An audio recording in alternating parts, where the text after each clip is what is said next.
Hi everyone and welcome back to another video. So if you want to activate Perplexity AI instantly using your voice, the Hey Perplexity command lets you go completely hands-free and interact with AI like a real assistant. Okay, so first thing first, in this guide I will show you step by step how to set up the Hey Perplexity voice command effectively. So install or update Perplexity AI. So go to if you are using the Perplexity AI from your phone, go to App Store or Google Play, search Perplexity AI, install or update the latest version, okay, because latest version required. Okay, so open the app. Okay, so I'm using it from my laptop. So open the app, launch Perplexity AI, log into your account, go to the main screen and get ready to configure. Okay, so go to settings. Okay, so tap your profile icon,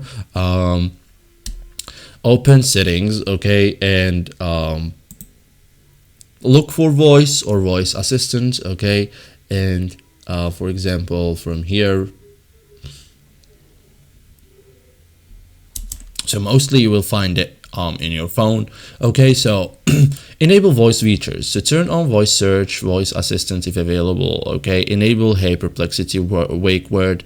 Okay, so this is the activation step. Okay, so allow permissions, so grant microphone access, background activity if requested, because this all of this are required for wake word detection. Okay, because the permissions matter. Okay, so this is it guys for today's video. Thank you for watching and see you guys in the next tutorial.